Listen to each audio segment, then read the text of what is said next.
Hello, everyone, and welcome to the Social Need and Health Equity Summit 2024, hosted by the Bree Collaborative and the Foundation for Healthcare Quality. My name is Emily Noodleman, and I am the Director of Implementation and Outreach at the Foundation for Healthcare Quality. In my role, I primarily support the Bree Collaborative in the implementation of our reports into practice settings, support the health equity work at the organization, and get to do outreach work to build relationships with people all like yourselves. We are excited to have each of you with us today as we build upon last year's development of the Foundation's 4 pivotal reports on advancing health equity, social need screening, social need intervention, and storing and sharing data. This webinar will delve into practical implementations and strategies for promoting health equity. We'll discover how organizations across Washington are applying the themes of the reports into practice, from enhancing social needs screening practices to implementing effective interventions and advancing data collection like sexual orientation and gender identity data. We hope through the presentations today that you will gain insights on new updates around these topics as we explore how to foster sustained change within our healthcare ecosystem, aiming to align strategies that ensure equitable health outcomes for all communities. As we begin today's event, we just wanted to share that we have no disclosures to announce. For our disclosures, no one in control of content has indicated any relevant financial relationship with an ACCME defined ineligible company, also known as commercial interest. This event has been approved by WSMA for individuals to attain CME credits. The CME credits are available to claim for individuals who are attending the live Zoom event only. Unfortunately, we're unable to provide CME for individuals who watch the recording. To receive the CME credits, please complete the post-webinar survey, which will be linked at the end of this event. As part of the CME claim process, please ensure your name on your Zoom account for this event reflects your first and last name and your credentials. This will help us with attendance purposes. The event is being recorded and will be shared on our website later this month. We will also plan to share a PDF copy of slides with individuals who signed up to attend the event. However, aspects of the presentation, such as Associate Teaching Professor Edwin Lindo's presentation, will not be a part of the recording. Additionally, his slides and some slides from other speakers will not be in the PDF copy of the slides to respect their intellectual property. We encourage you to take notes during their presentations. There will be an opportunity to ask questions to our speakers during the event.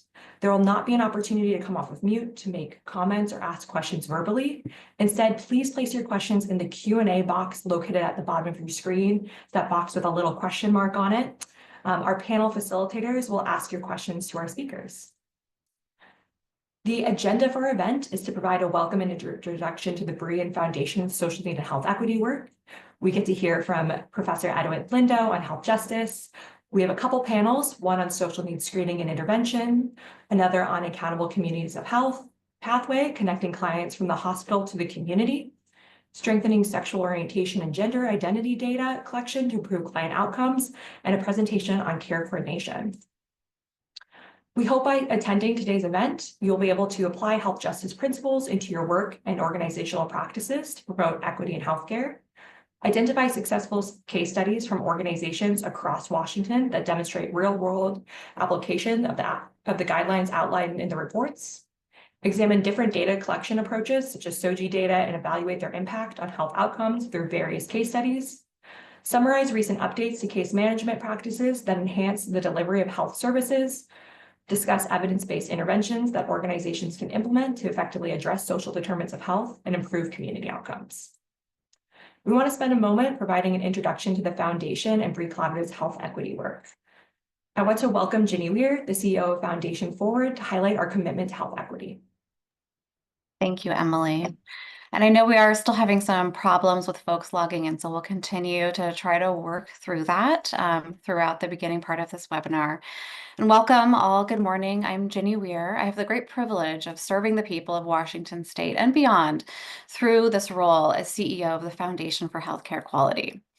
I continue to believe in Washington State. I believe in collective action, and I think that we can all stand together throughout the next 4 years and whatever comes, and be a beacon for equity for the rest of our country. In times of crisis, I like to turn to those who write and think in a more clearer way than me. And so I will quote from Audre Lorde. She wrote a burst of light while battling cancer. This pivotal work highlights how civil rights and how care of the self intersect and are truly necessary to support one another. She writes, I respect the time I spend each day treating my body, and I consider it part of my political work. It is possible to have some conscious input into our physical processes, not expecting the impossible, but allowing for the unexpected, a kind of training in self-love and physical resistance. Self-preservation for all of us is necessary for community building, and I hope all of you have spent time caring for yourselves through the last couple days. In this book, she also writes, to acknowledge privilege is the first step in making it available for wider use. Each of us is blessed in some particular way, whether we recognize those blessings or not. We are here today to learn, to share, and to grow, to come away from our summit with concrete steps to make our work and our world a more just place. The Foundation for Healthcare Quality is a neutral, nonprofit organization whose mission is to catalyze system-wide quality improvement by letting those who give, get, and pay for care lead the way, within a framework driven by meaningful clinical data, collaboration, and evidence. We are home to our Bree Collaborative, and we are also home to many quality improvement programs, including our care outcomes assessment programs for cardiac care, obstetric care, general surgery, and spine surgery, as well as our newly developed community birth data registry, the Washington Patient Safety Coalition, and Smooth Transitions. Health equity is a core value of our work, and we walk this talk through all of our programs. Our care outcomes interventions program stratify processes of care like hypertension intervention within 1 hour of being admitted by race and by payer status, helping our member hospitals and delivery systems to build and sustain equitable healthcare delivery. Likewise, an equity lens is baked into the core of our patient safety work as we present our Speak Up Awards and through our work to facilitate transitions of care from planned community births into hospital deliveries. It's really throughout all of the work we do. Thank you for sharing the space with us today, and back to you, Emily. Thanks so much, Jenny. We just also wanted to provide a quick overview of the Bree Collaborative if anyone is new to this program.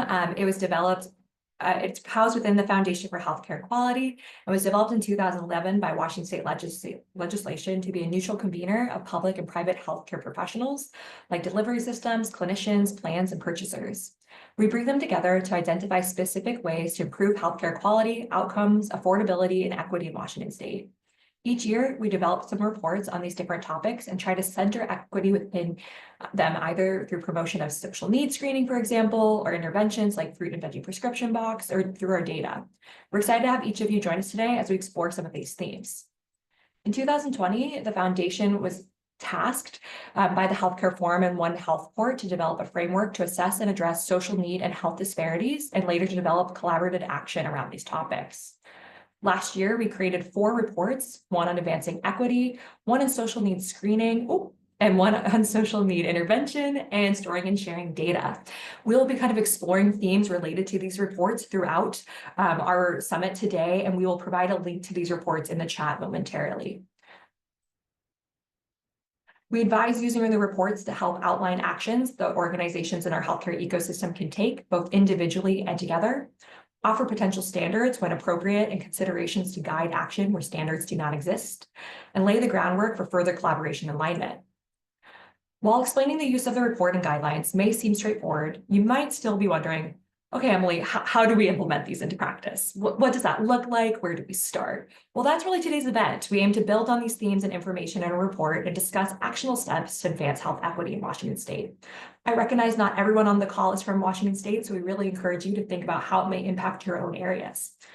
We'll explore how to foster the sustainability of health equity and pursue health justice through Professor Edwin Lindo's presentation. And we will also highlight how organizations across the state are diligently working to integrate these principles into their practices.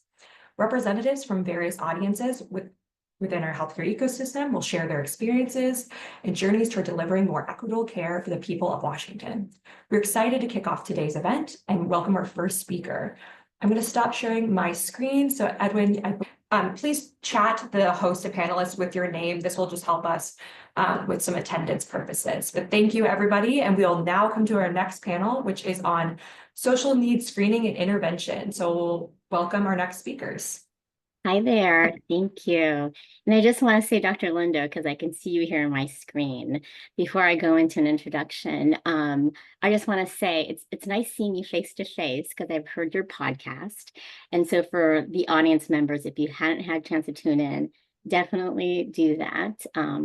So nice to hear you. And just sort of as I was listening to you and continue to kind of hear your teachings, really just kind of I've been practicing for many years. And so kind of like recognizing my own bias and some of the learning that I've been through. So what you're saying speaks to me. So grateful to have you here today. Okay, so Thank my you, name Cora. is, I you're appreciate it. welcome. Thank you. My name is Cora Espina. I use she, her pronouns. I've been a nurse practitioner since 2007 and a nurse in total for almost 25 years here practicing in Seattle. I am also a doctoral student at the University of Washington and I'm interning at the Bree Collaborative. In this capacity, I'll be facilitating our next session on social needs screening, and we'll be leading a discussion with our panel members on how organizations have implemented screening for social needs and how they coordinated support from local networks. During this section, just as many of you have done during Dr. Lindo's presentation, please use the Q&A box to post your questions. And for as many as we have time, I'll plan to read off your questions for our speakers to answer. Okay, so what you're looking at here, thank you for sharing that next slide, is just a little bit of a preview of sections from our social needs screening and intervention reports. And so as you're listening to the stories from our speakers, I want you to kind of just think about these two reports. Emily did a great job talking about the Bree Collaborative, but what we really hope our learners can do today is go to our website and utilize the social needs screening and intervention reports. These are our recommendations. And as you hear their stories, you'll hear how these communities are making actions that align directly to recommendations that we've established in these two reports. And we'll put it here in the chat so you can reference them. So I'll just read a couple of them here. So the first one is in our screening report, and it's to determine which social need domains to screen for and to ensure the screening tool will integrate with existing resources and technology. And then under the intervention report in this section under workflow, it is to embed patient social support navigators into the primary care team and develop mechanisms for social prescribing. And then also under care coordination, it's to connect people who are high risk for unmet social need to navigation and case management services. Next slide, please. Thank you. So I'll just introduce our speakers here. So first, Dr. Molly Parker is the Chief Medical Officer of Population Health and a family physician at Jefferson Healthcare. That is a rural health system in Jefferson County. Half of her work week is spent caring for her family practice patients and delivering babies. The other half of the week, she co-leads the Population Health Department as it tackles patient needs related to social drivers of health. Population health projects have focused on food insecurity, loneliness, early childhood education and childcare, and rural reproductive health care access. She is currently working on equity-related pilot projects for breast cancer screening and blood pressure control. Dr. Parker earned her medical and public health degrees at the University of Washington. Her postgraduate training included residency and an obstetrics fellowship at Swedish Hospital in Seattle. And she worked as a physician in Port Townsend since 2010, prior to working in New Zealand and Whatcom County. And then our next speaker is also Dickon Long. Dickon Leong is the patient navigator supervisor at the International Community Health Services, also known as ICHS. As the patient navigator supervisor, Dickon manages a team of community health workers who work directly with ICHS patients to address the social determinants of health needs and helps to connect them to local resources. So thank you both for being with us today. So first, I'll invite Dr. Molly Parker to just spend a few minutes kind of talking to us about some of those projects that you've been leading. Thank you. Thanks so much for having me. Um, I'll talk a little bit about the interventions that we started first and then talk about the screening after that so you can get a sense of how we went through this. As Cora said, we're in a rural location on the Olympic Peninsula. Port Townsend is a town of 10,000 in a county of 30,000. It's a farming and maritime center. We have a lot of the gaps that you would see in care from for anyone being in a rural community, but I think they pertain also to urban communities as well. The first intervention I want to talk about relates to our food programming. We have 5 different interventions that we do related to food that have grown over the years as we've seen what patients need to need help with food insecurity. And the first project I'll talk about is our vegetable prescription program. We call it the VegRx program. It started in 2018 when the farmers market in town approached us saying they wanted a partnership and a way to help people access healthy food who may not have access to that already. We decided to use that as a way to screen kids and families who didn't have access to healthy food and have set up a program kind of around that partnership. So what we do is we've embedded the screening system into our well child checks. We ask every family if they 2 validated questions, and I'll go into that a little bit later.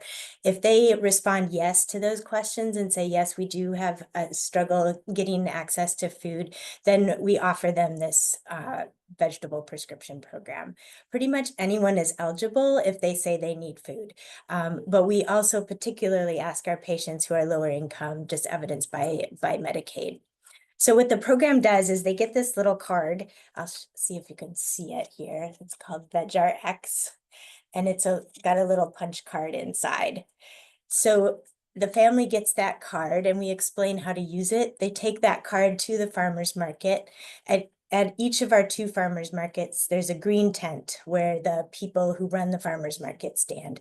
And they take this punch card to that stand and they'll get it punched, and they get wooden coins that they can then use anywhere in the market for seedlings or fruits or vegetables or any kind of farmer's food. They can't use it for crafts, but otherwise they have pretty much fair game, and they can go around and spend that money. It's $20 a month that they get, so they can come back every month, and that our farmers markets go for 7 months. So although it's not a huge amount for somebody's budget, adding $140 to a family's budget for food we've been told that is really helpful. We've also been told that parents that their kids love going around and picking out the food that they get. And we use that as a physician. I use that information in my visits with the kids. So if I screen a family, they say, yes, we need some food. I'll talk about the VegRx program and say, hey, what kind of vegetables do you like to eat? What have you tried? What don't you like? And we can use this as a conversation piece to promote exploring new food types, expanding palettes, and working on getting more vegetables into a kid's diet. So it's a really great tool from a physician standpoint to spark that conversation. So once the families have used up their food, some years we've been able to partner with our local co-op so that in the winter months, they're able to do the same program at our local co-op. So get another $20 there.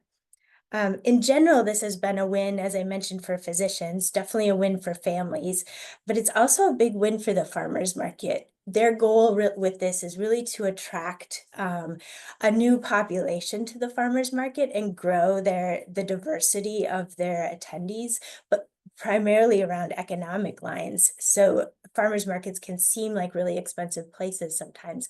And so having this tool is a way to expand the people who are exposed to the farmers market and who might end up enjoying it. And it's helped out the farmers as well, just by increasing the population going to the farmers. So all of that has been really good. We started, as I said, in 2018, we started with 50 families that year, and we've expanded we were around 114 so far this year, and we still have punch cards to give out because our market goes through December. So kind of back to the screening, we found that just by telling our physicians that this was available did not move the punch cards at all. We really needed to embed the screening into the usual routines that that families had or providers had. And so we added it to all of our well child checks. So all of our checklists on the well child checks now have the 2 screening questions that we use.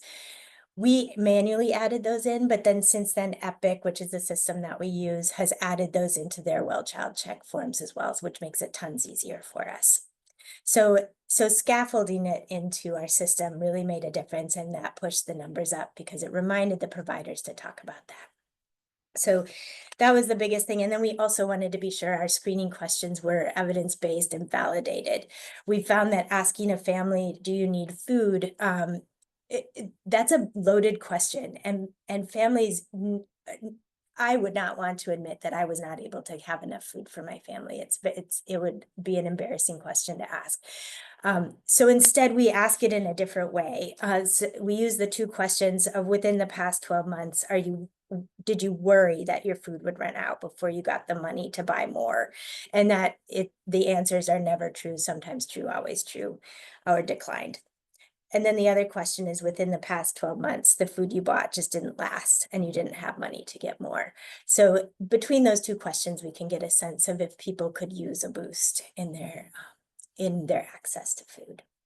So I'll just briefly touch on the other project that we have because I don't have as much time, but the other project we started during COVID was food bags for our families who had just delivered babies. We didn't want those families going out to the grocery store, possibly catching COVID and bringing it home to their babies. And so we did ask them to isolate afterwards. And so our cafeteria paired up with our birth center and the population health department to create a bag of food that was already pre-cooked and really healthy because we have an amazing chef. And it supplied enough food for at least 3 days to have hot meals for 3 days. And they always threw in some chocolate and bananas and fruit, that sort of thing. So that's been a really great one. We screen for that during our prenatal visits, just asking people how they're doing, if they have good support around the time of delivery, and ask them if they would like a bag, and anyone's eligible to get it. So I'll end there. I have a lot more to say and a lot of, I'm happy to answer questions later, but I want to be sure and give enough time for other folks. Thank you, Dr. Parker. And just I'll invite Dickon to share about ICHS, but just a couple of questions to address in the chat. Yeah, so after we hear from Dickon, I will ask questions that come through the Q&A box. So definitely go ahead and use that time. These aren't questions that appear in the webinar chat. These are in the Q&A chat box. So thank you. Go ahead, Dickon. Hi, my name is Dickon. I am the patient navigator supervisor at ICHS, as Cora had mentioned, and I use he, him pronouns. So just a little background information on ICHS. We are an FQHC in King County. We have 4 locations in Shoreline, Seattle, Bellevue, and South Seattle, in addition to 2 school-based health centers, as well as a assisted living facility and a adult meal program that we host at the WSHA Hotel. So just a little overview on our screening practices for SDOH. We give out surveys to patients who come in for their annual wellness exams, and they complete a survey once a year to let us know exactly what needs they have regarding food, transportation, housing, or financial assistance. And very similar to what Molly had shared, the wording for those questions, especially the food one, I'll focus on that, is exactly verbatim. As Molly had said, we ask patients if they worry that their food is going to run out, and if they see a need that the food that they have won't last for more than a week. And I'll just highlight the 2 programs that we have that address food need for our patients. One of them is the Adult Congregate Meal Program, which is managed by one of my coworkers. But that program at the WSHA Hotel provides free meals for adults during the week. It's hosted 3 days a week, Monday, Wednesdays, and Fridays, I believe. And they offer free meals to patients. They don't ask them about their financial need. They don't check about eligibility. They don't require a driver's license or photo ID.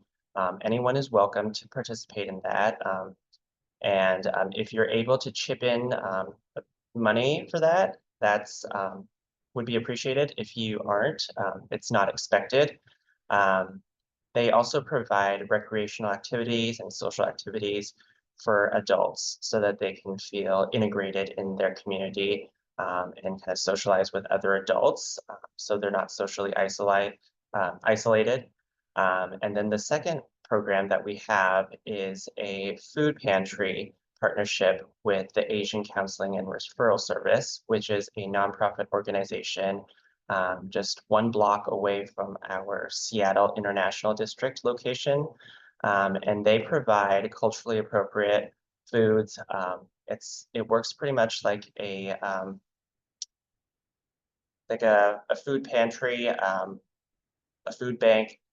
People can just go up and pick up whatever ingredients that they need.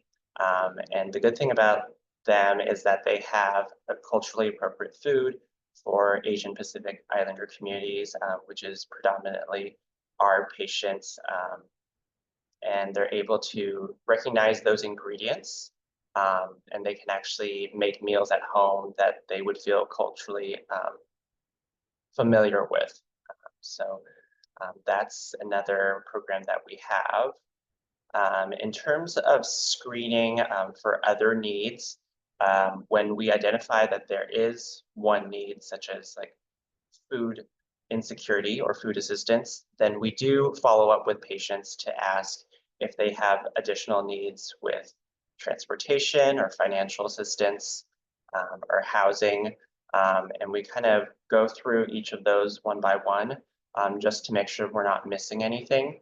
And if patients do mention that they need assistance with other SDOH needs, then we do address those as well. And we identify usually what resources would be appropriate for the patient based on where they live. So we want to find something local within that geographic region, so it's not too far from the patient. And then we do check if they're eligible for it, if there's an income requirement, and so forth. And then in terms of connecting with the other healthcare providers in our health centers, we do always loop in our behavioral health specialists and also our medical providers, because they are integral in helping our patients not only to assess the SDOH needs of our patients, but to also follow up and make sure that they're on the right track, that they do receive the resources that they are connected with and actually are able to utilize them. So we work really closely with the other medical providers in our teams to make sure that if a patient does have an issue with food insecurity, that they're not only connected with that resource and they get food, but are they actually continuously going back to utilize that resource, and are they actually improving their health outcomes because of that? So that's pretty much the gist of our program for screening at ICHS.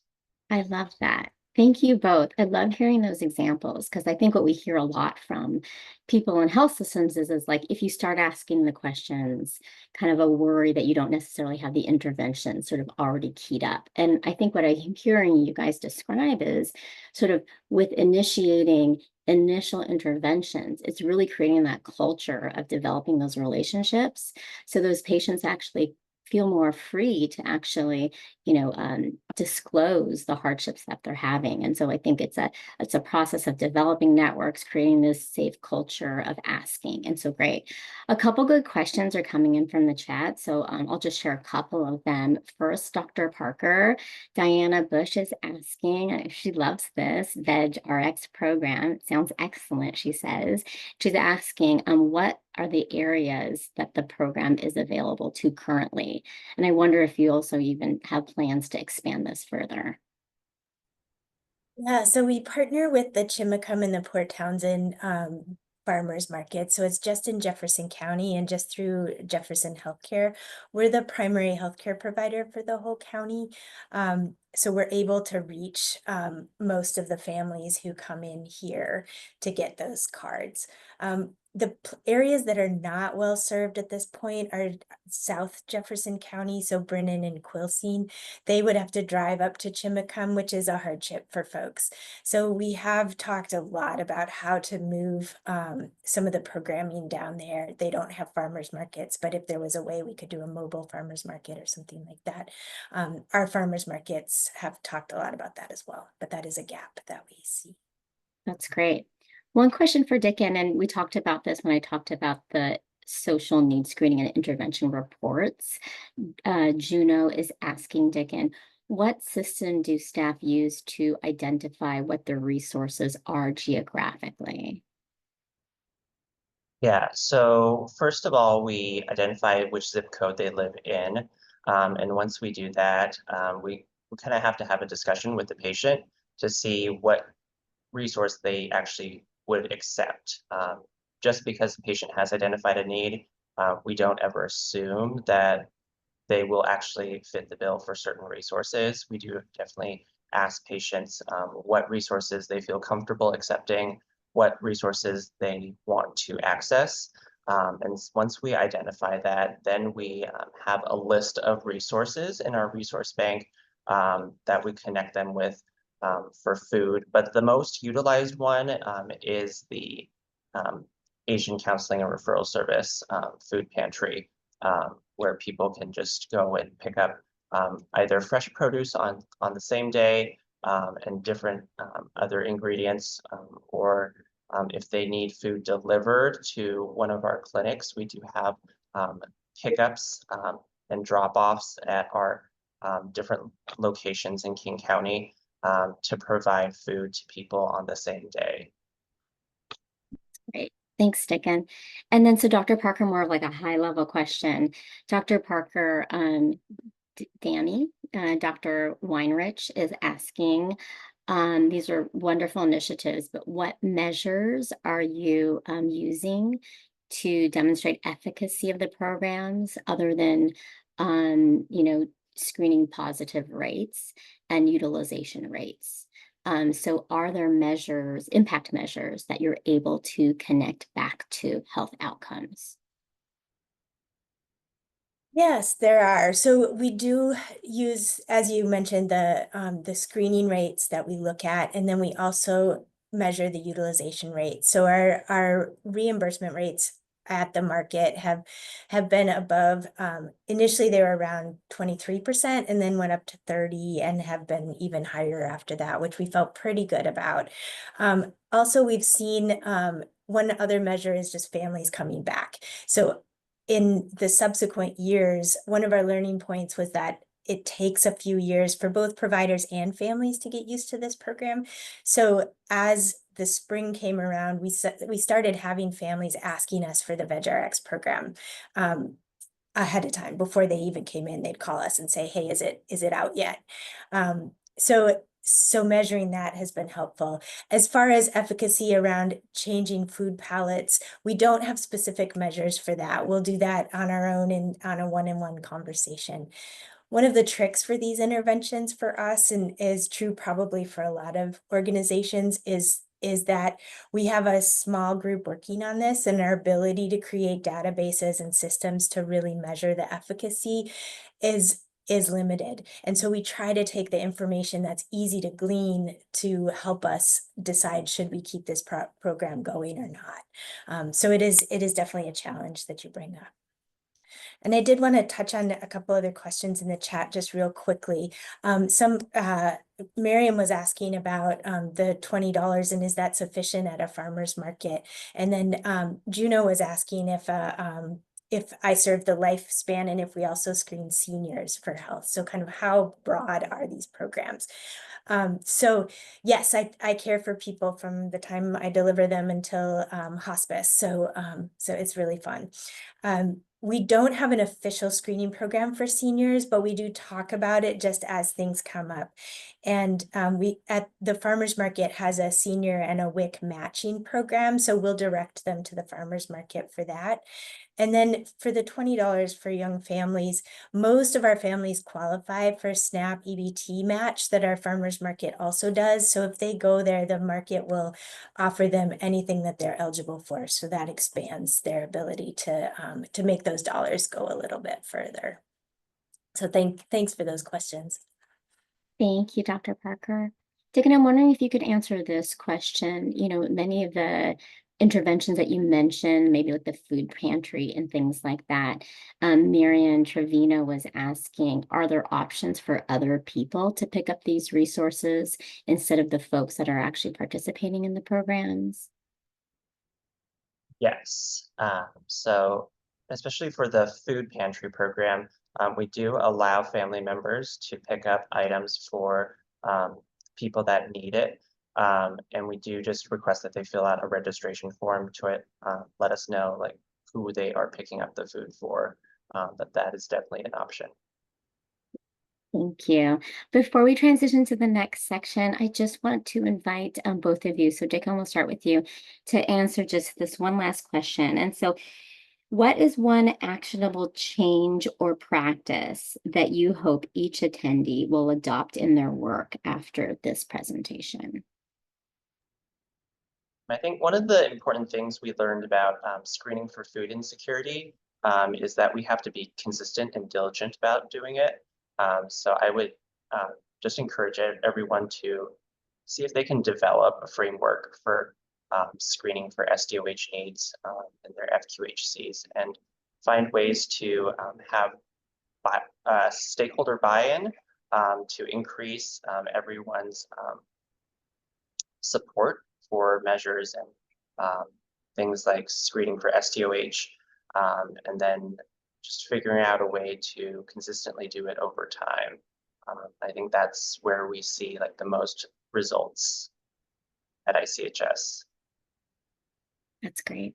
Thank you. What about you, Dr. Parker? What's one thing? Yeah, I agree with Dickon. The one thing that we found to help the most that I'd recommend to others is really to develop the screening questions to fit into work that you're already doing, into a framework that you're already using so that it's routine and easy to do.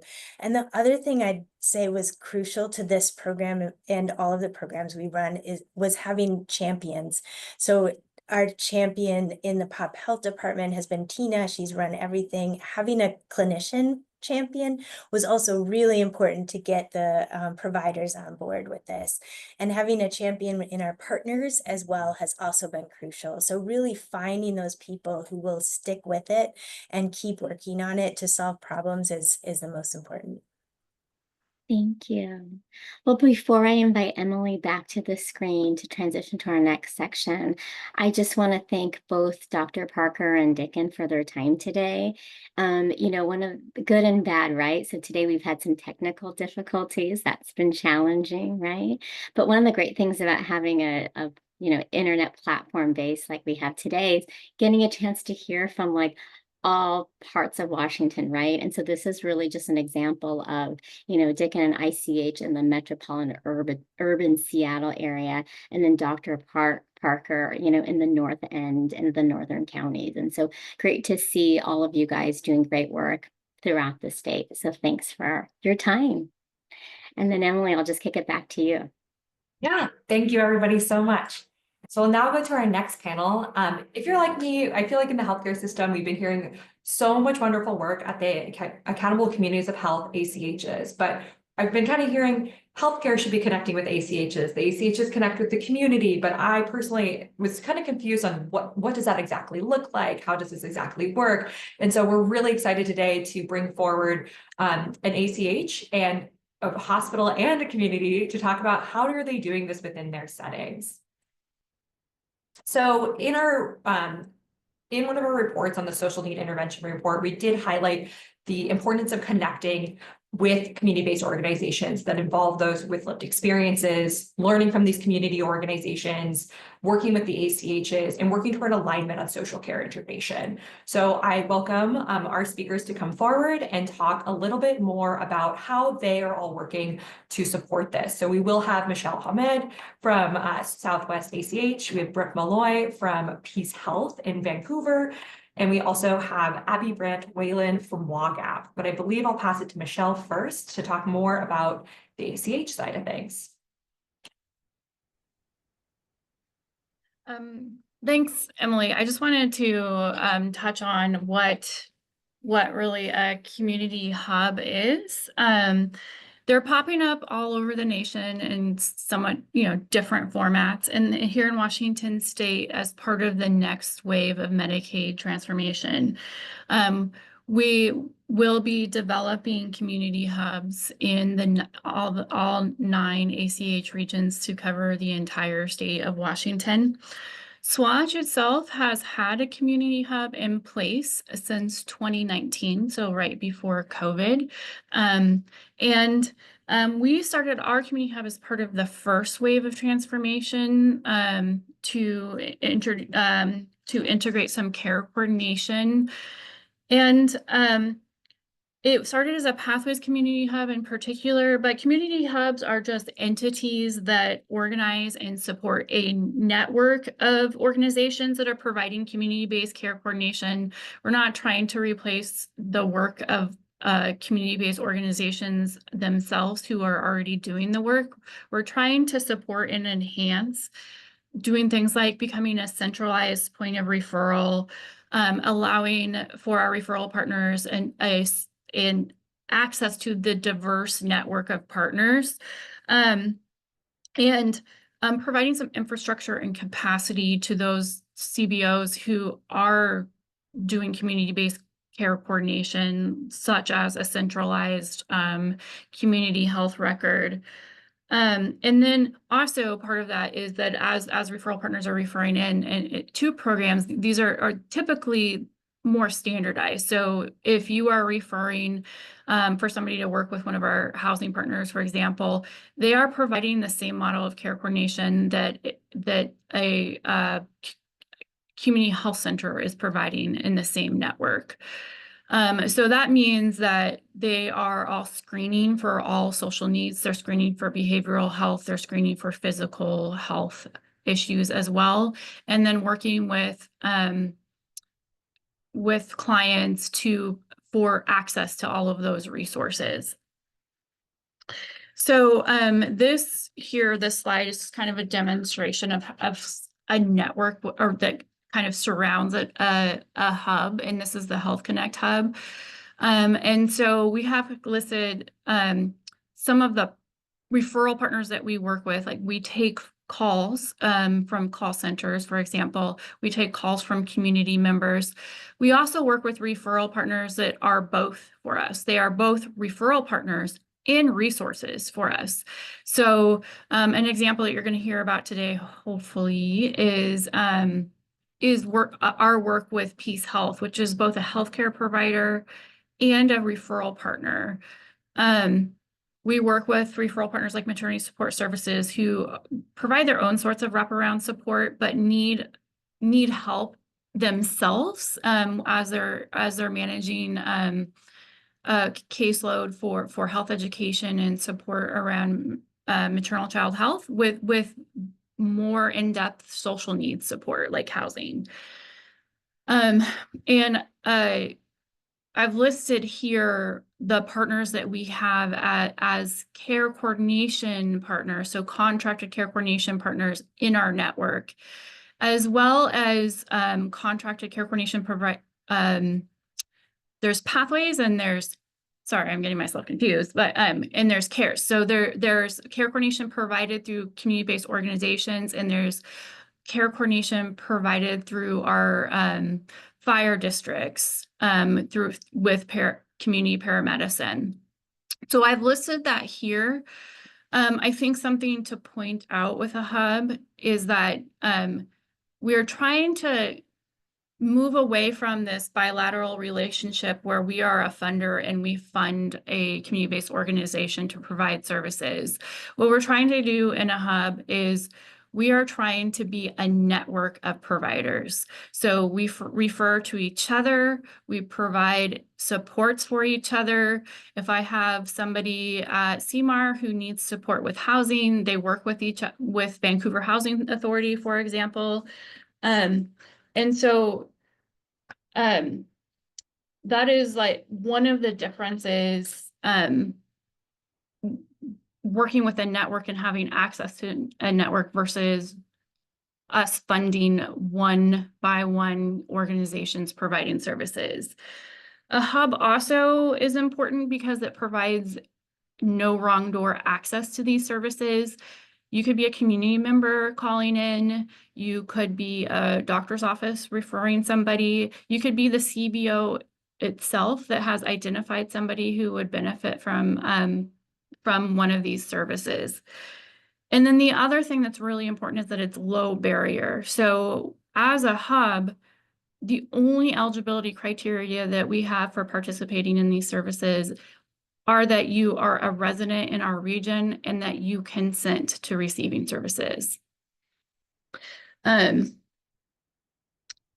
that is my rundown of a hub. If there's any questions later on, I'm sure that we'll be able to answer them. Thank you so much, Michelle. We'll now welcome Brooke Malloy forward from Peace Health to talk more about the hospital referral pathway to SWACH. Awesome. Thanks, Emily. You can hear me, yes?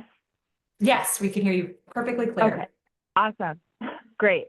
I apologize, I'm not on camera to present, but thanks for having me here to talk a little bit about Peace Health Southwest Community Health Hub.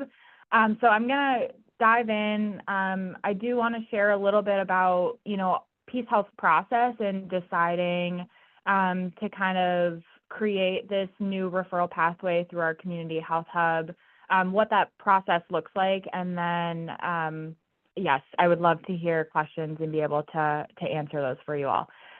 So Peace Health Southwest a few years ago took a step back and really reflected on the way our hospital provides care to our patients. And through that reflection, Peace Health made the decision to change the way we approach patient care, shifting to a more true whole person care approach. So not only addressing patients' medical needs, but also their non-medical needs. A lot of the non-medical needs that we see quite often in our emergency department are going to be related to substance use and behavioral health, food insecurity, domestic and sexual violence, and of course, homelessness. So acknowledging that for us to truly care for our patients, we needed to address these non-medical needs that we know impact a person's ability to stay healthy. Through many brainstorms and collaborative conversations with our partners, Peace Health developed and has successfully implemented the Community Health Hub. So the Community Health Hub, there's a lot of hubs being thrown around between Michelle and I, but the Community Health Hub is a program that was developed by Peace Health Southwest, and it aims to integrate social services into emergency care by having a community-based workforce on site. So community health workers and peer supports are on site, responding in real time to hospital referrals. And this promotes warm handoffs, direct access to services, and closed loop communication between the hospital and social service organizations. Before the Community Health Hub, and before I was in this role, I was actually an inpatient social worker at the hospital, and have experience with the many challenges that, we as healthcare providers and then also patients experience with the referral process, and not knowing whether or not an organization was able to follow up and engage with a patient. And typically those patients readmit to the hospital a couple weeks later, and we're told that they weren't able to connect with that organization or engage in services. And, there's many barriers that are highlighted in those conversations. So not knowing who they were supposed to connect with. No one called them. They didn't have a phone to receive phone calls. They didn't have transportation to their appointment. They didn't know when or where their appointment was. So this pattern of little to no closed loop communication among healthcare and social service systems leads our patients to feel mistrust in our ability to care for them and truly support those non-medical needs. So the Community Health Hub in this program that we designed was really strives to change that and shift our processes and our workflows. So the slide on your screen is the referral pathway that was identified by the hospital through our Community Health Hub. And this ultimately leads to patients being referred to SWACH for more long-term care coordination. As the needs are identified in our emergency department by physicians or nurses, a referral is placed to our care management team. The social worker will meet with the patient, conduct a brief evaluation to better understand their needs and their goals, and then place the referral to the Community Health Hub. Because our community partners are on site at the hospital, they'll receive the referral and respond in real time. And so typically that looks rather quick right now, so within 30 minutes. And one thing that we have seen since the implementation of this program is the increased collaboration and communication between the social workers and our community partners. And so that's something that we really anticipated happening, and it was an outcome that we absolutely hoped for as well. The community health workers then meet with the patient, will conduct a more thorough screening of the social determinants of health, and then help patients meet their immediate needs.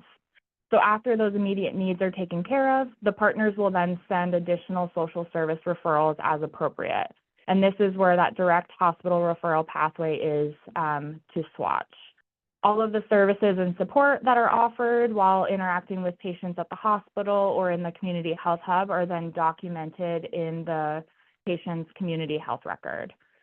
With the direct connection and collaborative communication that has been observed between the social workers and partners, the program encourages that closed loop communication. So emergency department physicians and nurses are updated on their patient's care plan in the community. And then ultimately that process guarantees that our patients are discharging with increased support and a post-hospital follow-up plan in place. For anyone interested in starting a project like this, I just want to note that targeting the periods of care transition is important, specifically ensuring that patients or clients or those that you're serving feel supported and have the resources required to appropriately meet their needs. So clinical staff at Peace Health don't have the flexibility or the opportunity to continue follow-up with patients right after they discharge from the hospital. So leaning into the community-based workforce through the Community Health Hub has been really special, highlighting their skills, their knowledge, the lived experience. Michelle kind of touched on this, but, we want to lean on the folks that are doing the work in the community who have, the training and the knowledge of the systems to be able to support our patients. And so, that flexibility to support our patients outside the clinical walls, their ability to walk alongside these patients really demonstrates kindness, compassion, social justice, all of the values that we want to instill in our patient care.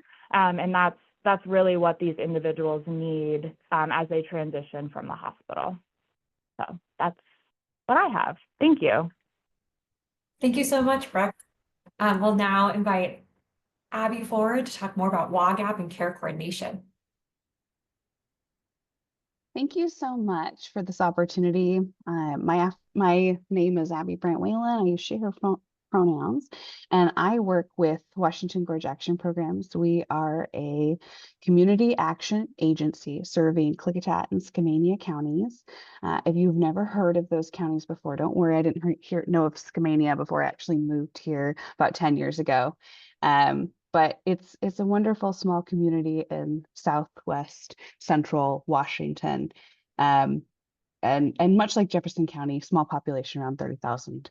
And our Klickitat County residents are also designated as a rural frontier community. So yes, very aware of the complications and the barriers that our participants face living in the rural community. And really grateful for the opportunity that our care coordination program has brought. Much like Brooke talked about, we receive referrals directly from our community partners, and that's what's described here on the screen, is that either we or a community partner identify a client with more than one social or health barrier. That's the only screening process that we utilize, is asking that folks identify more than one barrier and a willingness to work with a community health worker in our community. They can be referred, like I said, by any community partner. What we've seen grow within the past couple of years since COVID, and thanks to the support of SWACH's Health Hub model, is an openness and a willingness from our care providers in the community to work directly with us in doing these screen-ins. So one of our local hospitals actually does a checklist for clients as they're in the waiting room, asking about social determinants of health. And if an individual in the waiting room checks more than one box, the clinician will then have a discussion with them about their needs.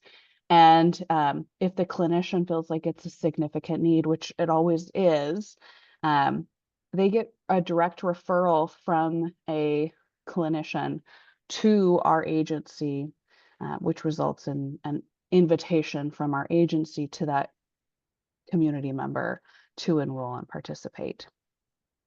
So again, the referral by a client assistance professional can be a clinician, it can be a social worker, it can be one of our school-based health professionals who are usually non-trained social workers or community-based representatives, we might call them.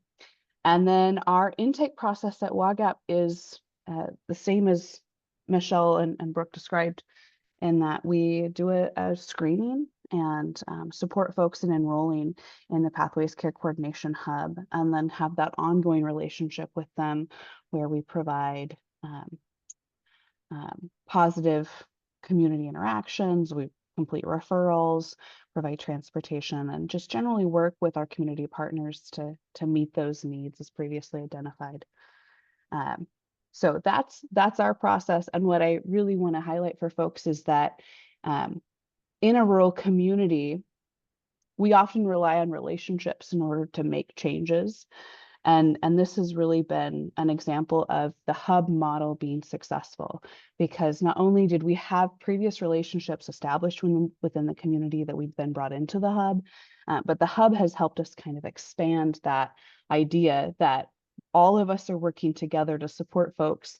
And it can be both the doctor's office providing support, but also recognizing the work of community health workers and supporting patients in reaching those hospital or care setting identified goals. So for instance, the medication management is a big one that we talk about out here in the rural community. Folks often may never disclose to their medical provider that they don't have a high literacy level and they're not actually capable of reading their medication instructions. And yet in the ongoing relationship with a community health worker, that sort of information is disclosed, and we can support that relationship and advocate with someone for the medical care that is necessary for them to make progress forward. Thank you so much. So we'll have all our speakers come back forward. We'll ask questions. So if you have any questions, please place them into that Q&A box. Brooke, there is one that came forward, actually two that have the same question. So I'm going to go back to your slide so we can see this all together. And it's on the CCH referral piece. What is the criteria for the CCH hub referral?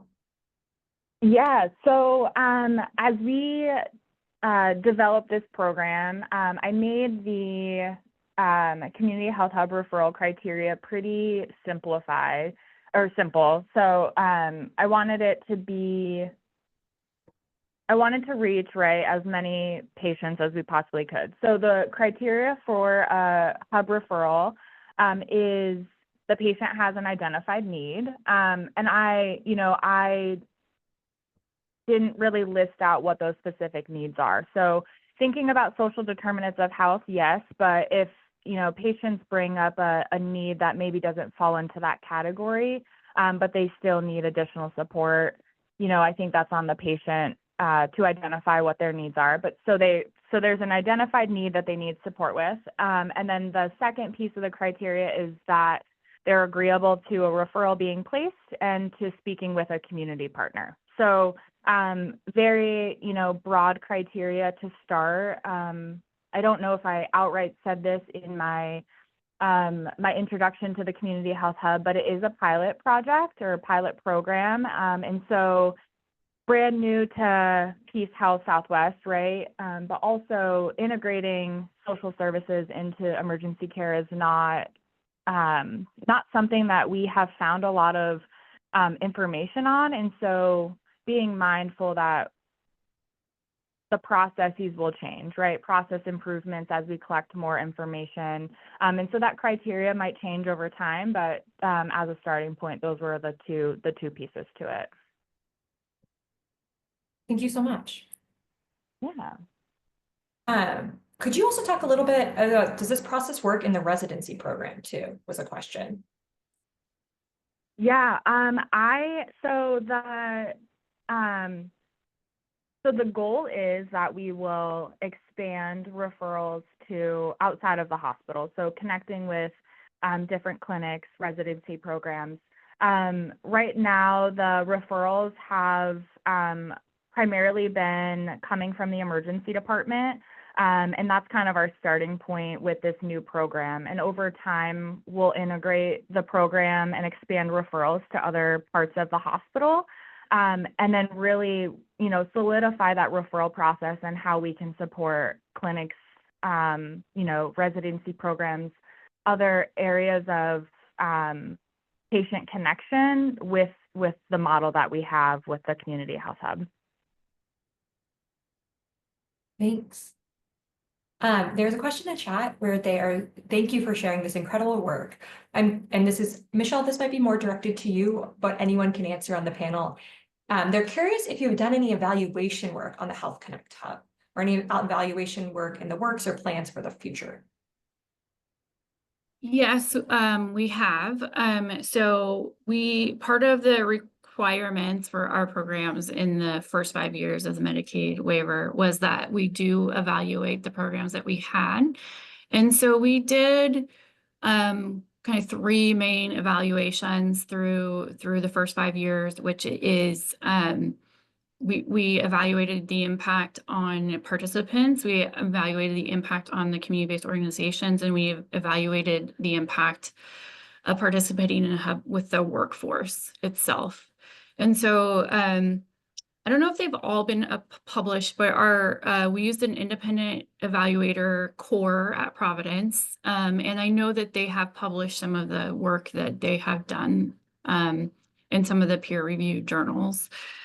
And then moving forward, all 9 ACHs will be working together, and we actually recently put an RFP out for an evaluator to evaluate the statewide network of community hubs. I do want to just I know there was questions before that I didn't really speak to. While this new Medicaid transformation that started up is for all 9 regions to have hubs, all the regions are kind of in different stages of development of their hub. SWACH, which is our 3 counties here, Clark, Skamania, and Klickitat, and Choice right above us, which has Cowlitz through Thurston and out to the coast, have had hubs for quite a while. But there are other hubs who are just now starting. There are some hubs who started a couple of years later through the COVID response, working with the Department of Health to set up a hub. So we're not all in the same place right now, but that is the goal through the next 5 years of this Medicaid transformation waiver.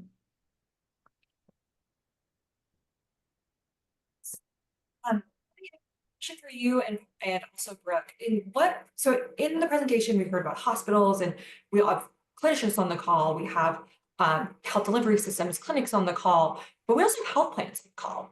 So in what ways can health plans enhance and support the referral pathway from hospitals to community services? How can they help support your work too?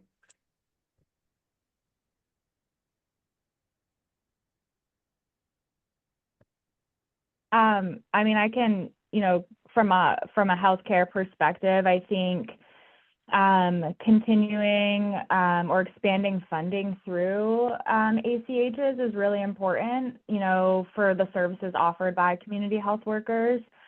I've heard conversation about community health workers being employed by healthcare systems, and I see value in that, but I think as you bring that work into hospitals and healthcare, it becomes a little bit more medical specialized, right? And so really leaning into that community-based workforce employed by these organizations, that skill set and that experience that they bring to the work to support, what healthcare is doing, I think that's the key for me is, I would just say continuing to fund and expand funding through ACH to support that work happening in the community.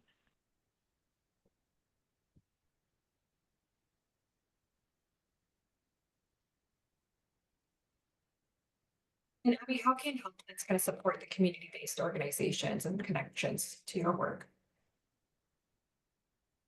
Yeah, thank you. Just to echo what Brooke said, there is value in community-based workforce or the community health workforce within the medical setting, but it really does limit our capacity. First of all, you have different flexibility with how you're serving folks, and as a community action agency, when we're providing services, we're trying to look at this from a whole family approach. We have one individual who's been referred in, right? But we also are facing a family with or an individual that is potentially socially isolated, that has their own complex needs, that is living within poverty. Most likely in our community, a lot of our referrals are a member of the Hispanic community or a Native American population. And so now we have individuals that are facing racism and the health determinants that come with that. There are consequences to those social injustices, as we heard earlier this morning. And when we're talking about how do we approach solving this problem, it requires creativity. It requires flexibility. For some people, making the biggest progress in their health is allowing a community health worker to provide transportation for them to meet court-required training, mandates. For some folks, it would be helping them explore and navigate their medical enrollment to make sure that they're enrolled with the right MCO, because there might be benefits, there might be better access to doctors, there might be better access to telehealth, depending on where that individual is in our community and what their unique needs are. And so being separate from the medical institutions is a benefit, but also when we ask MCOs, when we ask our partners to think about how they support us, providing us with accurate information is really important.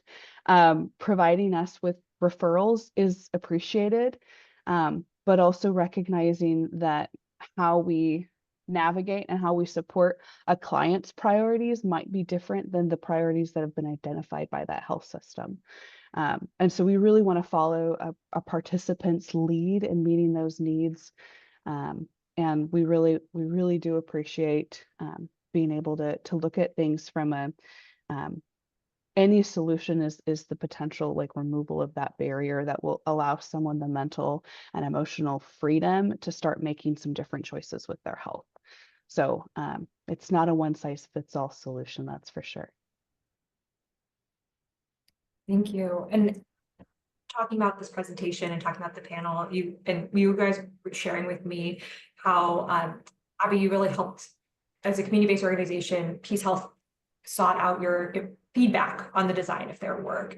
And that was something we were highlighting in the start and in our report, is the importance of hearing from the community. What I'm hearing here is saying, connecting with community-based organizations. Could you both just talk a little bit about how you work to develop that relationship and the importance of having that detail within your design?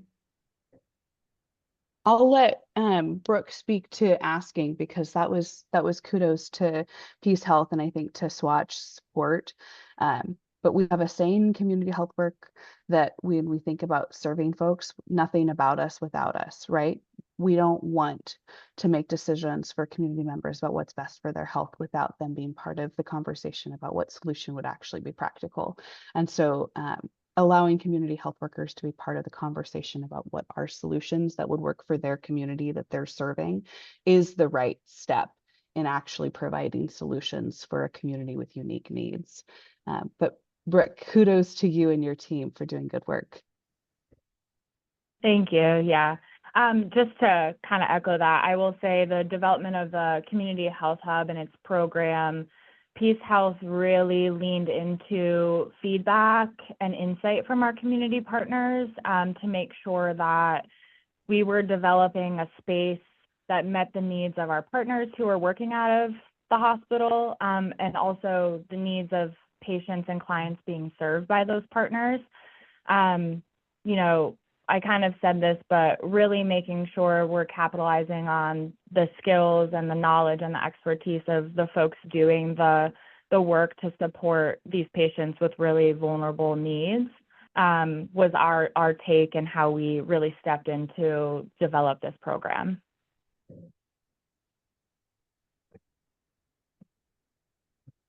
And one last question for our panelists is, what is one actionable change or practice that you hope each attendee will adopt into their work after your panel presentation?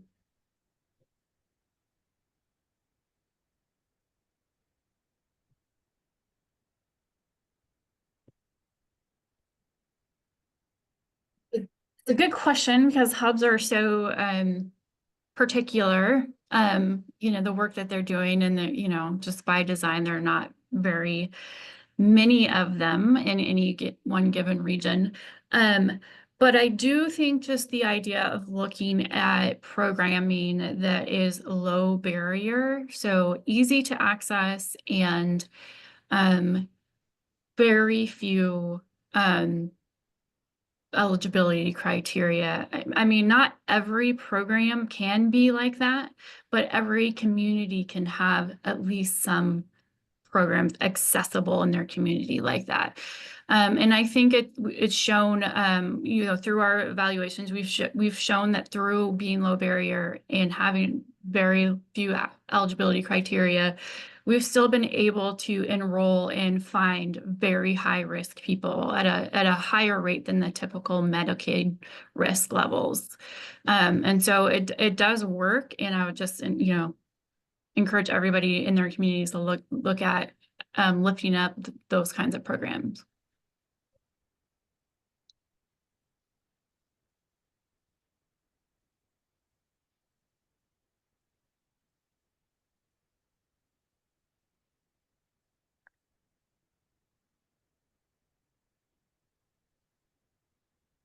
One takeaway that I would encourage folks to think about from today would just be to embrace the creativity that community health workers and direct service providers can bring.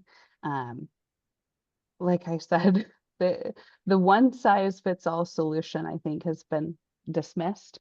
Or at least I hope we're moving that direction. But really, if we could create space where community health workers are allowed to use motivational interviewing and let participants set their own goals for what a healthier version of their life looks like, what a healthier version of their family looks like, what a healthier connection to their community looks like, I think that we would be amazed by the progress that folks can make when we simply acknowledge their capacity to change once a few simple barriers are removed. And it's, an important work like better access to food is critical. Things like access to safe and sustainable housing are critical. Removing cycles of violence in our community is critical. And so embrace the creativity that the community-based workforce can bring, invite them to be part of those discussions, invite them to provide the feedback from the community members that they're serving and they've built trust with. They do know a lot about what's going on. And even in a large community where we're separated geographically or just by sheer numbers, inviting these leaders to be part of the conversation and honoring the like I said, the perspective that they can bring is going to move our communities forward as a whole. Brooke, do you have a quick response to that question? Yeah, so I agree with both Michelle and Abby. My I think takeaway is to kind of go one step farther, right? And to really listen to the folks that you're working with and their experiences that they choose to share with you. Most people are going to tell you what they need and what their goals are. And so as you plan to serve people, don't make assumptions about what they need or what you think they might need. Really seek to understand from those people that you're serving before you make decisions and take action. Thank you so much. And thank you so much for our panel on the ACH pathway. We really appreciate you joining us today and sharing information about your wonderful work. We'll go to our next panel, which is on strengthening SOGI data collection to improve client outcomes. In our data and storage report, we recommend the collection of data, including sexual orientation and gender identity or SOGI data, and express the goal to C-suite and upper leaders to commit the necessary resources to incorporate socio-demographic data standards and facilitate interoperability. In this panel, you will hear from speakers on their work to strengthen the SOGI data collection of their clients to provide better care for people who are transgender. So during the panel, you'll have the opportunity to hear from Mary Quinlan Fabrizio from MultiCare, Dr. Christina Petzas from UnitedHealthcare, and Abigail Berube from Washington State Hospital Association, or you'll hear us referred to as WSHA. So I'll now invite Mary forward.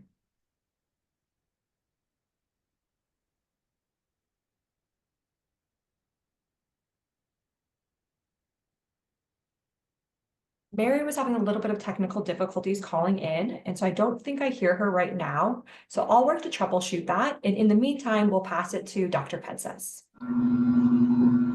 Well, thank you so much. Christina Petzas here. I use the pronoun she, her, and it's a pleasure today to join the panel discussion on SOGI data collection and improving patient outcome. I think this work around identifying health equity gaps is critical. Long time ago, I think many of us have recognized that in order to improve population health, we do need to close the health equity gap that exists and deliver healthcare justice. So one of the ways that UHC has been focused on this work is to leverage our data insights on our members in order to drive forward the work to close these equity gaps. This year, we were honored with the Mountain Climber Award from the Foundation for Healthcare Quality for our LGBTQIA+ and opiate use disorder treatment program. And I am very proud of the work that we have done so far to positively impact our members' lives. But also, I want to share with you today the efforts that we continue to make, making the people that we serve the center of everything we do. Well, before I jump into talking about the specifics of how we deployed our programs, I want to first talk about how we came about developing the program. Many years ago, when we first developed our LGBTQIA+ program, we had to rely on infer data. And this is opposed to direct SOGI data. As you may know, the direct data is fairly limited and it's difficult to ingest and therefore analyze. Some of you may ask, what is the difference between infer data and direct data? Let me give you an example.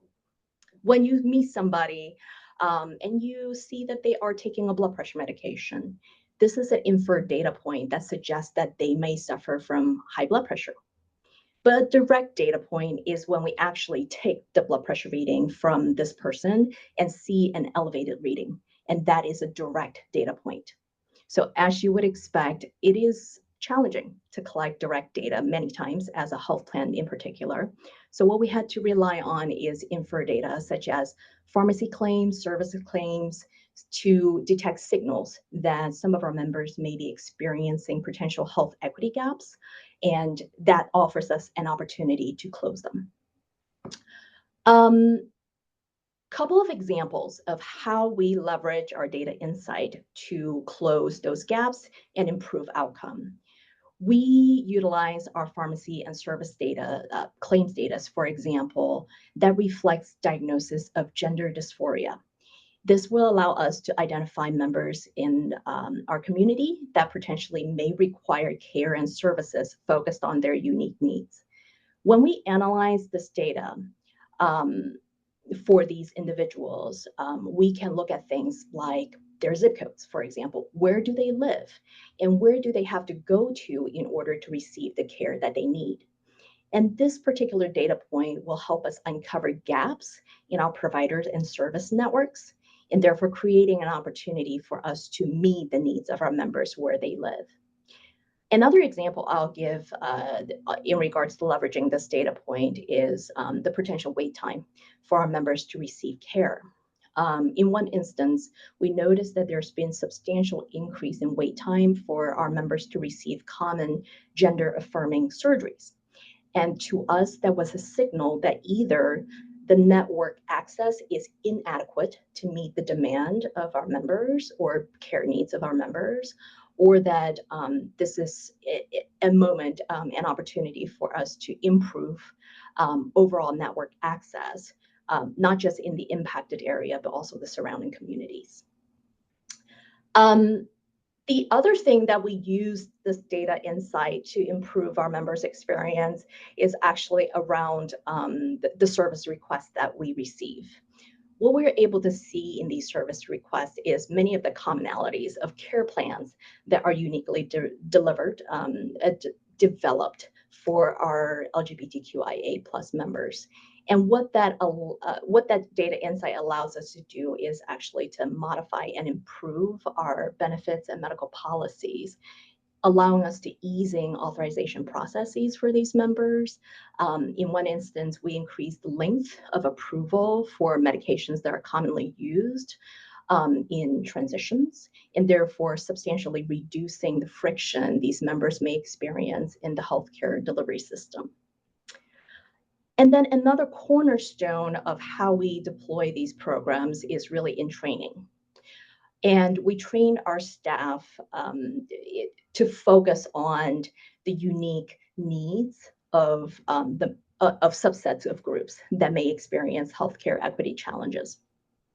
For our member services teams, they're educated to identify unique needs our members may have when they reach out to us, meaning that when they call in, and they may just be asking for an ID card, but do they share any information that might guide them to recognize that there is an opportunity to offer better support, offer support programs, resources that we may already have in place for them, and helping them establish with highly qualified providers that are uniquely suited to care for their needs. And then on our providers facing side, we have support team education that helps them be very familiar with programs that are designed to ease friction in care delivery. Therefore, they're able to better offer support for our clinicians on the prior authorization processes. They're able to answer questions specific to the member's care plan, And our ultimate goal there is to reduce the confusions that providers may have in partnering with us and really improving the delivery of high quality care for our LGBTQ plus members. And that is the current state of our programs. But as we move forward, what we're hoping to do is expand our capabilities to capture, validate, and analyze direct data to better understand the people that we serve in real time. And why do we feel that direct data may be more impactful than inferred data?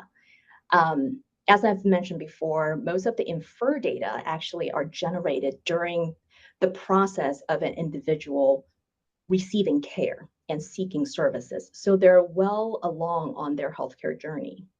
However, if we're able to obtain direct SOGI data, we may have a better opportunity to deploy resources, educations, and support programs and impacting more people earlier on in their journey. And by doing so, hopefully we'll be able to close the health equity care gap more efficiently and deliver a better clinical outcome. I'll pause there. Thank you so much, Dr. Katsas. Again, if anybody has any questions for our speakers, please place them in the Q&A, but we will invite Mary Quinlan Fabrizio from MultiCare to talk more about the work that they've been doing. Thank you, Emily. Can you confirm that you can hear me? Yes, we can hear you very clearly. Okay, wonderful. Good morning, all. I'm Mary Quinlan Fabrizio, she, her pronouns, and I'm the Assistant Vice President for the MultiCare Center for Health Equity and Wellness. At MultiCare, our mission is partnering for a healing and healthy future, and advancing health equity is core and essential to the fulfillment of our mission. Today, I've been invited to participate in this panel for a few minutes to provide you all with a few examples of our efforts to advance sexual orientation, gender identity, and pronoun data collection, and also how this information relates to a process improvement project related to gender-specific lab orders. So thank you, Emily, and all the Bree Collaborative for the invitation. I'm really sorry that I'm having such technical difficulties, but happy to be here by phone to share our story. So MultiCare initiated positive steps back in June 2019 when we first launched a new effort to provide a welcoming, inclusive, and supportive environment for our LGBTQIA+ patients and their families, just as we do aim for all who seek our care.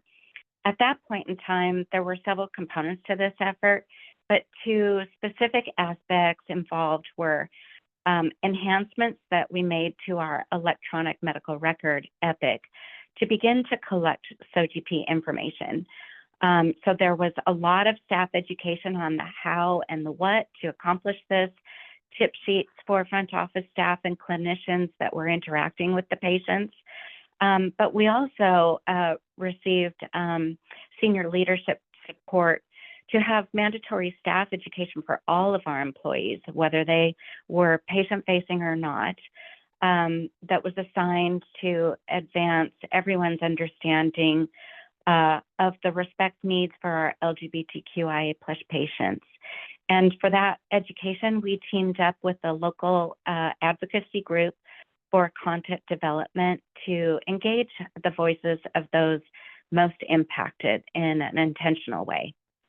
So the enhancements in our EMR at that time and more detailed information on the patient population that we are serving helps us to provide more consistent, compassionate care that honors each person's needs. In 2023, we renewed that effort with a lot of focused attention. Additional modifications were made to EPIC that aligned our patient demographic data fields with the DOH's new expectations for hospitals to be in alignment in the data fields that we were collecting. So we added more fields. We also added more annual and mandatory education for our staff, specifically those designed to collect this information at registration and scheduling. So asking all of our patients their race, ethnicity, language, and SOGI information is the expectation at all entry points of care, but it is now required for hospitals in Washington state since January of 2023. So we're monitoring our results for our hospital patients specifically to monitor our target and goal levels. And over time, our improvements in collection rates are pretty significant. At current state, our year-to-date collection and capture rate for gender identity is 99.18%. So that means that now less than 1% of our patient population's gender identity in the hospitals is unknown. So this has been a significant improvement, and really appreciate all the collaboration of our hospital leaders to accomplish this. With that, we found that as our patient responses changed from the original binary options prior to 2019 to having more increased non-binary and transgender options for patients to select as their gender identity, that a potential unintended impact for lab processing could occur, and in some instances did occur, specifically for gender-specific tests, such as cervical cancer screenings. So we understand and realize that a person's gender identity can change over time. Patients may also elect to change their legal sex on their driver's license or their government ID over time. So for patients that identify as transgender or non-binary, legal sex and gender identity response fields in the EMR can be fluid and change over time and differ from their sex assigned at birth. So in our process of discovery, we discovered that lab processing orders were linked in the EMR to gender identity rather than sex assigned at birth. And so this led to some staff uncertainty on how to manage orders when these two fields differed. So sex assigned at birth is a field that does not change over time. So as long as a patient has provided this information, lab technicians can better validate the need for the cervical cancer screening as one example. Patients have a right to decline providing their sex assigned at birth, as well as any of these other demographic categories. However, if this information is missing from the provider's orders, we've now instructed the lab technicians and educated lab technicians to call the patient to determine the accuracy of the provider's order. So we then have changed the mapping of our Epic EMR to mapping these lab orders to sex assigned at birth, and therefore have corrected the issue. When missing, the lab technicians will call the patient. And both of these changes have resulted in improved processing standards. Our lab partners were wonderful collaborators on this project, and this was an initiative between our quality leaders and our lab leaders. The key then to minimizing the errors was to change the EMR mapping for lab orders to sex assigned at birth rather than gender identity, and provide specific staff education to these process changes. Thank you, Emily, for having me speak to this topic today. Yeah, thank you so much, Mary. It's such an important topic, and we appreciate the work that you've all on the panel and many on the call have been doing on this. We're going to pass it to Abby Baruwe from WSHA to talk about some work that they've been doing to support organizations in strengthening their SOGI data collection within quality improvement. Perfect. Thanks, Emily. And I think this builds on really nicely from what Mary was sharing from MultiCare. So my name is Abby Barabee. I work at the Washington State Hospital Association. My role is a director on the clinical excellence team. So I work with hospitals all across the state on clinical excellence programming. And as Mary stated, just recently, beginning January 1, 2023, we have as a new requirement in our state for all hospitals to report inpatient and observation data that that's inclusive of a number of demographics. And two new fields for us were the sexual orientation and gender identity data. And so what happens when we have new regulations in our state that go into effect fairly quickly is that we tend to focus first at the technical piece. So how are we going to capture this information in our systems? And Mary did a great job sort of talking about all the work that goes into changing EHR systems, making sure everything talks to each other, that things don't break. And so there really was a lot of work to make sure that the fields were being compliant with the requirements in our state. What we found when we convened hospitals together is that there is a much bigger challenge in the room that we maybe hadn't anticipated when this legislation went through. And that was understanding how we can better support our workforce and our patient population to make sure that people feel safe and comfortable talking about these two topics. We are finding that for the most part, our inpatient settings were building workflows from scratch. This isn't something that they had really thought about or trained folks on too much in the past. And what we were hearing from the community is that without a lot of communication as to why this data is being collected, where it's going, is it private, is it protected, how is it being used to inform either care improvement or state types of programs, it was really difficult for patients to feel safe in providing that really sensitive information. So what we did is we pulled together quite a few of our hospital subject matter experts. We're very lucky in Washington State to have quite a few who are really focused on supporting our LGBTQIA plus population. And we created a whole new recognition program. And this just launched this month. So I'm super excited to be able to talk about it today. And I think the link will be shared with you in the chat box.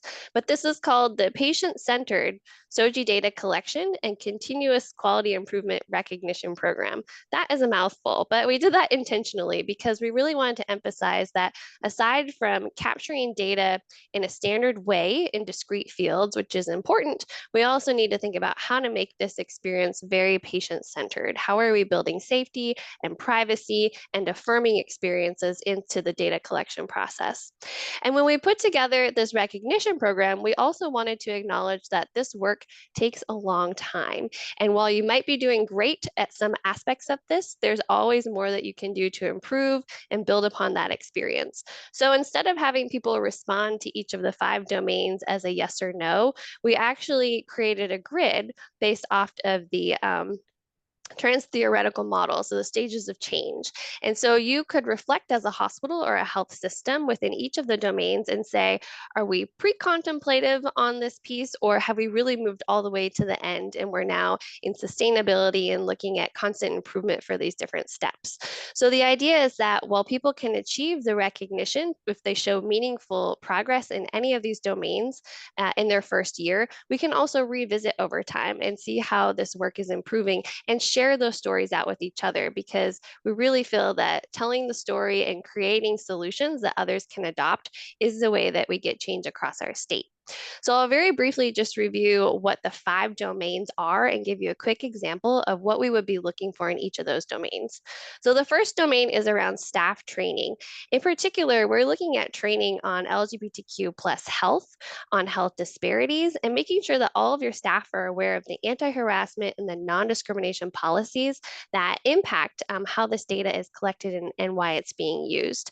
And we think this is important because if you're only focused on being compliant with a law, you really miss the whole why. Like, what is the importance of this data?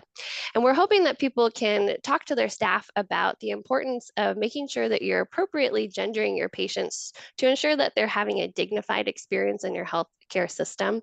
We want to emphasize that using the right pronouns and using the right gender is a life-saving experience for people, especially for our youth.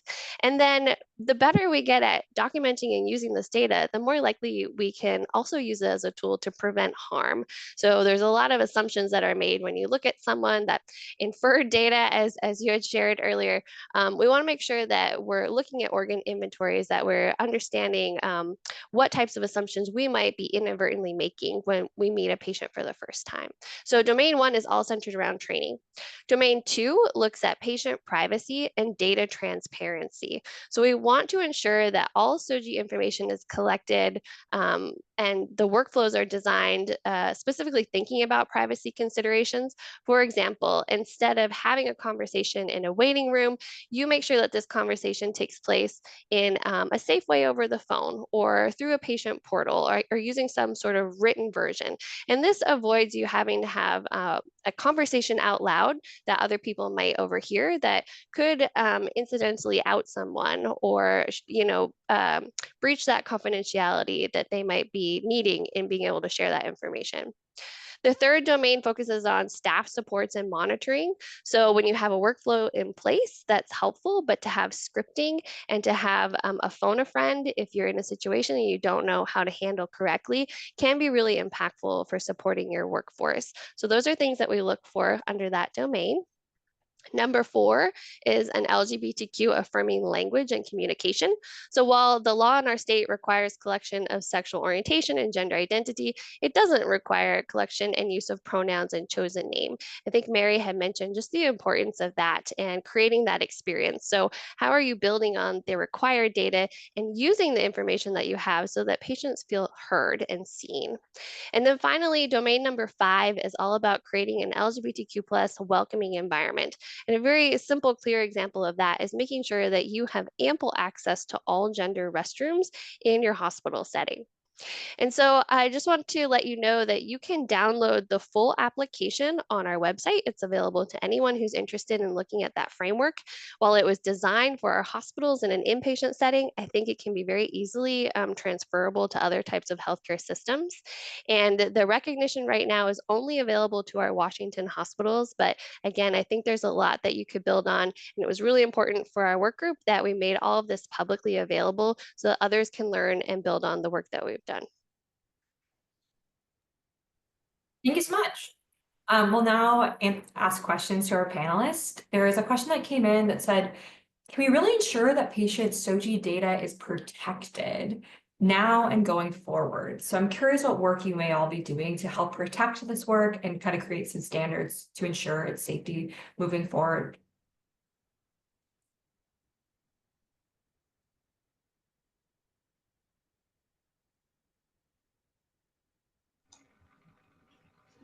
I'll start. I think that absolutely, SOGI data in particular is probably one of the most sensitive data about person and individual.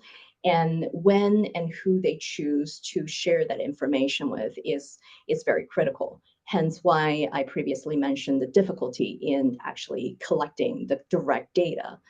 And I think that the data transparency piece that Abigail was just mentioning is also very important because in order for us to be able to positively impact this individual's healthcare journey, we do need to be able to share these valuable information with relevant care team members, those folks that are dedicating their time to support our LGBTQIA plus members' healthcare journeys. And because of that, I sense that there is a lot of work, both from healthcare systems like MultiCare and health plans like United, to try to invest in that data integration.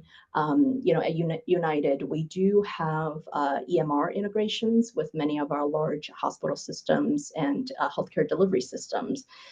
That is a secure channel for data to flow bidirectionally. And hopefully this will better safeguard the transmission of information. I'd like to add that I appreciate this question and comment. And that was one of our concerns at MultiCare, specifically for our pediatric population. So we did implement a safety pause to test these fields to see their visibility for patients over the age of 13 to validate that their gender identity and sexual orientation remains protected information from, a storyboard that others might have visibility to, or when they opted not to share information with their family members. So that was a validation process that occurred in 2023 as we launched this.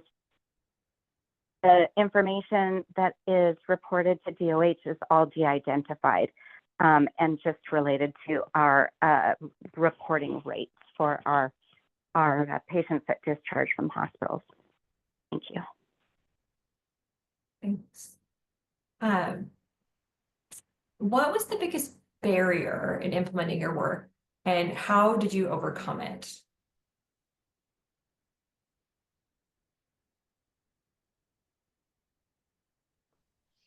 I can start. So we began as a work group taking a look at what was currently available as far as guidance around collection of SOGI, as I'm sure many of all my other panelists have as well. And so we went to the Fenway Institute, the LGBTQIA National Learning Center. We found some great tools there, but we found that when we're setting this up within our inpatient settings across the state all at once, that we really needed more detail. So I think something that we learned is that we needed to test a lot of changes and then share those learnings really broadly. So understanding, for example, when and who should be collecting this information, what's most effective for folks? Is it a nurse when they're in the room with the patient, or are there things that registration can collect up front? That's the nitty gritty where I think you kind of have to be aware of your surroundings, your patient, your staff, your environment to see what's going to work best for you. And then another challenge that we had was just being able to make sure that everyone had equitable access to being able to respond to these questions. And so in our state, with the codes that we have mandated for our hospital, they're using a very westernized construct of SOGI. And so we found for our patients who speak languages other than English, it just doesn't really translate very well. So I think we realized we have a lot more work to do to make sure that everyone is honored in a way that is dignifying to them and is also culturally responsive.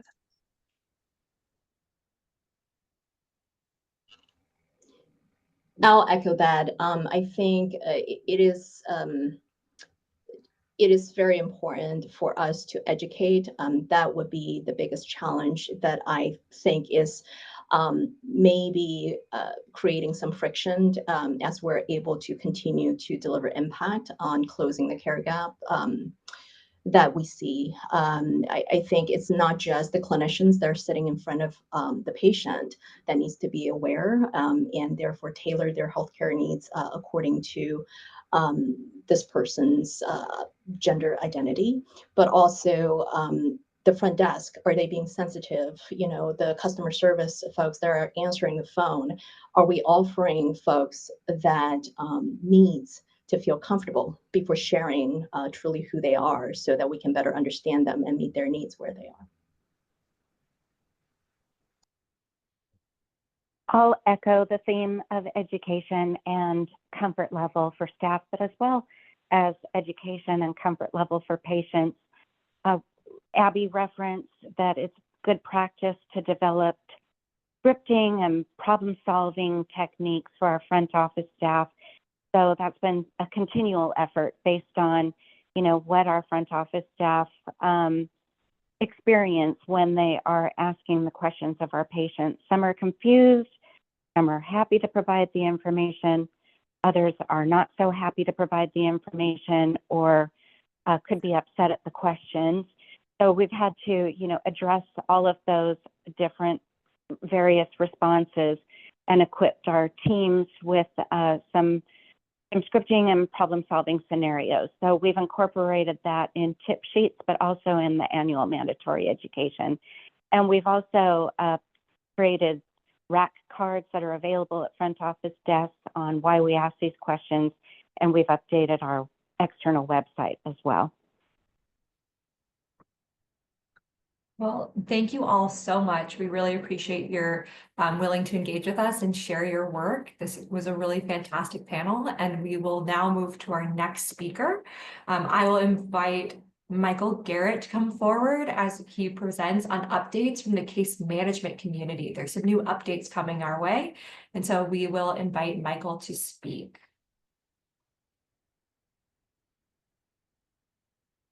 We will just help him to become a panelist. So 1 moment for him.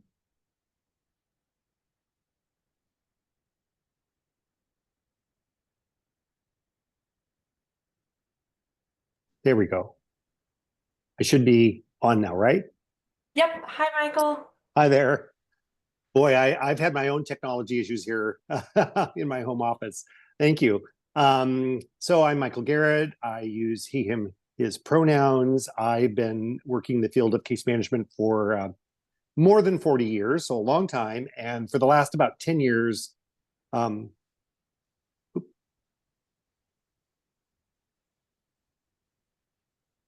can you hear me? Now we can. Perfect. Okay. And we can see you. Oh, great. And for the last 10 years, I've had a lot of focus on health equity. My experience in case management has been more on the plan side. So workers' comp, long-term disability, health plan, Medicare, Medicaid, but not on the delivery system side. But case managers work in all different kinds of settings. Go to the next slide. So just to make sure that we kind of level set. So there's a couple of definitions from the Case Management Society of America, which is the largest case management association in this country. That is transdisciplinary. So nurses, social workers, occupational therapists, and so forth. And they have a couple of definitions. One is for the full definition, which I'm not going to read it to you, but you can see that's a collaborative process. So coordinating care across the continuum. And then the consumer definitions on the right-hand side. And I'm proud to say that the key definition there is patient advocates to support, guide, and coordinate care for patients, families, and caregivers. Just being aware that the language we use needs to match the individual that we're speaking to.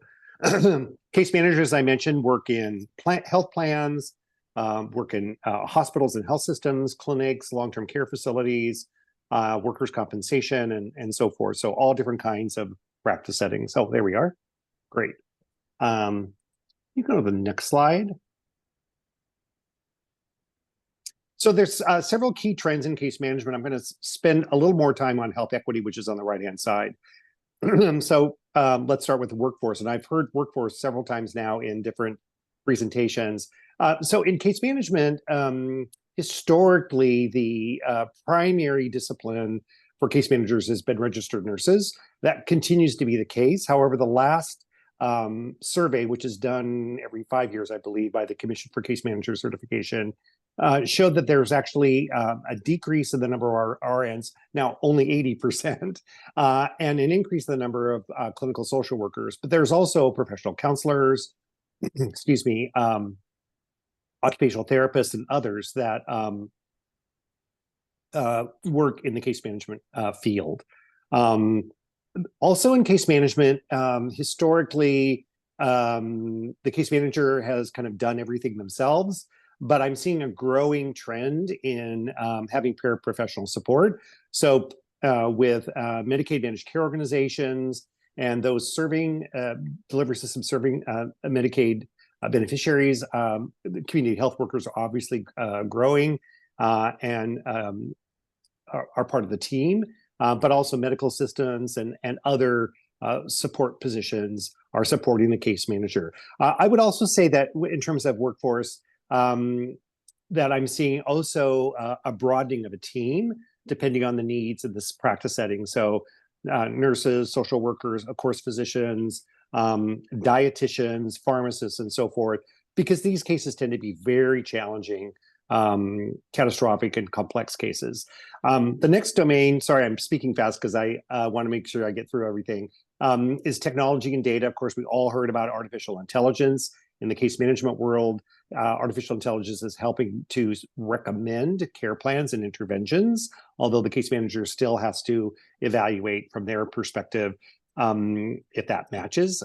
We have remote patient monitoring, so the case manager can evaluate different clinical indicators, chatbots, And actually, even though it's maybe not quite as exciting as artificial intelligence, data integration and sharing is really important, so that the case manager has access to things, not just electronic health record, but other, or the case management system, but other data sources to help them understand what's going on with that client or patient.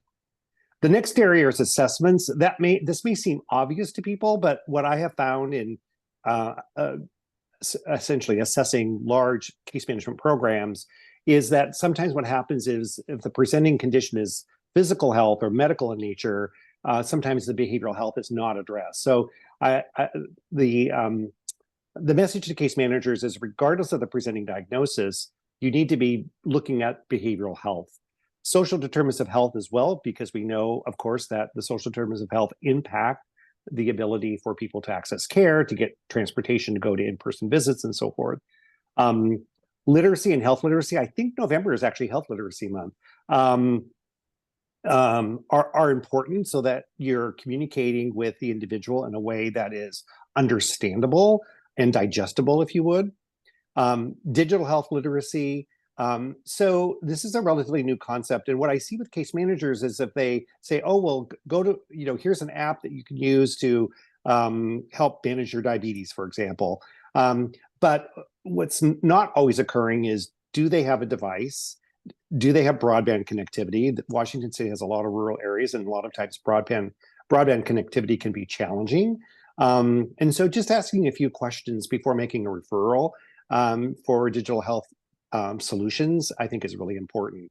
And then last but not least is health insurance literacy. And I'm not saying that case managers need to be health insurance experts, but just to understand things like, we know from the literature that people, for example, don't always access preventive services because they're concerned about costs. And we know with the Affordable Care Act that it's zero copay with preventive services. That's just an example, or the consequences of going to an out-of-network provider financially for them. So those are just a couple of examples that would probably be more relevant to a health plan-based case manager. And again, not that you're an expert, but even knowing where to guide people to go to is important if you detect that there are some limitations with health insurance literacy. Communication. So big fan of multi-channel communication. People have different preferences. They want texting or email or phone or visit, just to understand what the client or the patient desires. Using inclusive language guidelines, both the American Medical Association and the American Psychological Association have inclusive language guidelines. The American Psychological Association actually has just updated their guidelines. Those are readily available free of charge. Incorporating that in both the way in which you communicate verbally, but also in writing. And then meeting the communication needs of all people with disabilities and or limited English proficiency. What I have found many times with, for example, the digital health solutions or apps, is that they're not accessible for people with vision loss or hearing loss. And so just having that awareness is really important as organizations develop apps and websites, but also print materials, and then also the limited English proficiency, so that you potentially have health education material available in languages other than English. And then last but not least is health equity. So those of you that work with Medicare and Medicaid know the Centers for Medicare and Medicaid Services has their health equity framework, and it's kind of front and center. But really all sectors, employer-sponsored plans, hospitals, and so forth, are now realizing health equity is important to identify and address. So that includes identifying demographics. We just heard this last panel talk about SOGI data, but that's also true with race and ethnicity, veteran status, disability status, and so forth. So that you've got to have the data to identify health disparities and then develop and implement health equity strategies. So once you've identified that there's an issue, making sure you have an intervention, and the case managers need to be involved, in my opinion, in that implementation. I will also just say, I forgot to mention with assessments, if the case manager, or really any healthcare professional, is going to do an assessment around, for example, social determinants of health, you need to have a solution or a way to make a referral, for example, community-based organizations or CBOs, to help address the social determinants of health that you've identified with an individual client or patient. So as you look at those assessments, make sure that you have corresponding interventions or you identify a problem and not be able to address it. Go to the next slide. So the Case Management Society of America about a year ago formed Diversity, Equity, Inclusion, and Belonging committee. And from that, and I'm the chair of that committee, and from that, we've formed 4 subcommittees. So that includes standards of practice, client perspective, workforce perspective, and toolbox. And these this is all volunteer from members of the Case Management Society of America across the country, different disciplines, geographic regions, and so forth. You go to the next slide.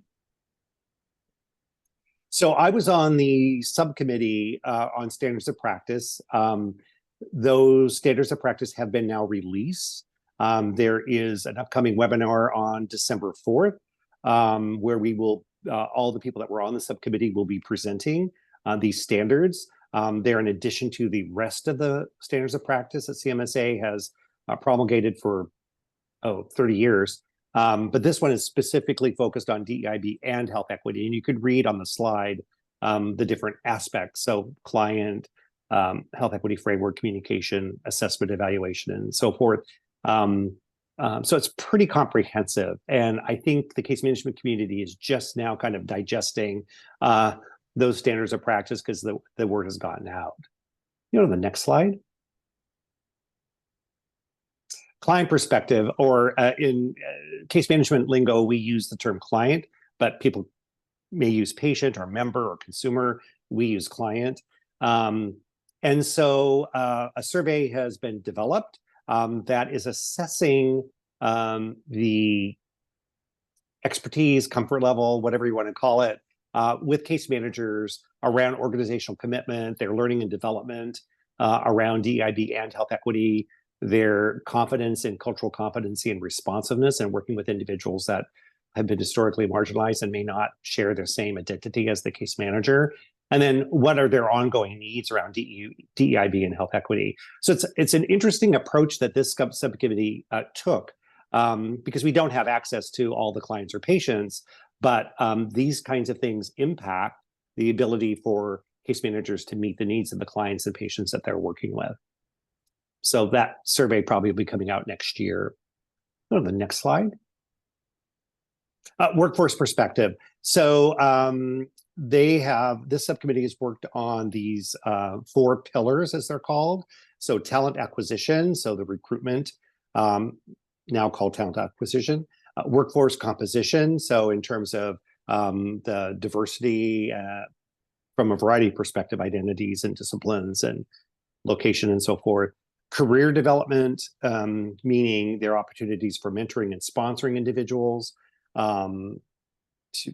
for a variety of leadership positions, and then ongoing learning and development. I'll just say one of the things that we're emphasizing here, historically, when we've talked about DEIB, is the focus has been on recruiting. And what happens is you may recruit diverse individuals, but then they don't stay because they don't feel like they're being developed or that they have been mentored, or frankly, the culture is not inclusive. And so we're going to be emphasizing here across the employee lifespan, not just hiring. Hiring is important, hiring from diverse locations, like from historically Black colleges and universities or Hispanic serving institutions and so forth, but really creating a culture that helps to promote the individual through their journey at the organization.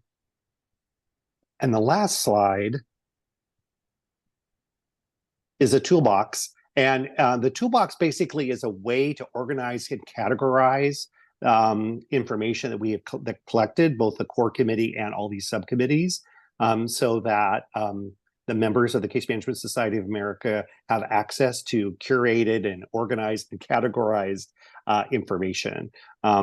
So that is in process currently to update the website to have a place to have that information. I'll also say that CMSA has been doing a number of webinars and blogs addressing DEIB and health equity as well. So, Emily, I think I covered everything very quickly. I've had a lot of coffee. And although I talk fast, I actually am from Washington State, from far eastern Washington State. But I know we just had a few minutes and people are probably tired of being on the webinar and wanted to squeeze this in. You're doing great. You're doing great. I have a question for you. There's a quick question in the chat. Do you have information on that December 4th webinar? And if so, can you either put the link in the chat or email it to me, and I will email it out to everybody when we send out the post materials for the event.